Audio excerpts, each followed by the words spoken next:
اپنے گھروں پر رہتے ہوئے 20 رکعت تراویح پڑھیں۔ کیسے پڑھی جانی ہے؟ عشاء کی نماز پڑھیے، آپ چاہیں تو وطر عشاء کی نماز کمپلیٹ کر لیں، اور آپ چاہیں تو ایسا بھی کر سکتی ہیں کہ 20 رکعت تراویح پڑھنے کے بعد آخر میں وطر پڑھیں۔ دونوں طریقے بالکل ٹھیک ہیں۔ تو سب سے پہلے آپ عشاء کی نماز پڑھیے، عشاء کی نماز پڑھنے کے بعد آپ نیت باندھ دیجئے کہ میں 20 رکعت تراویح پڑھنے جا رہی ہوں، اکٹھی نیت باندھ دیجئے آپ، بالکل ایسے ہی بولنا ہے آپ کو، میں 20 رکعت تراویح پڑھنے جا رہی ہوں۔ سنت مؤکدہ تراویح جب بولا تو اس میں سب کچھ آ گیا۔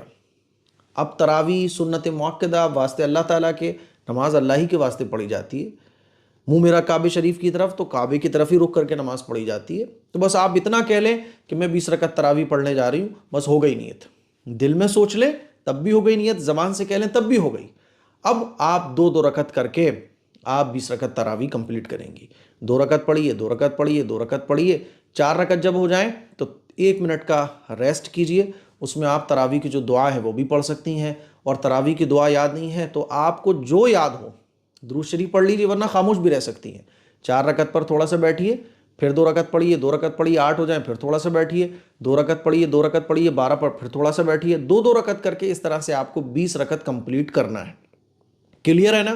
بیچ میں اگر اٹھنا پڑ جائے تو، ایک سوال یہ بھی خواتین پوچھتی ہیں، تو مان لیجئے بیچ میں اگر آپ کو اٹھنا پڑ جاتا ہے تو اس اٹھنے میں بھی کوئی حرج کی بات نہیں ہے۔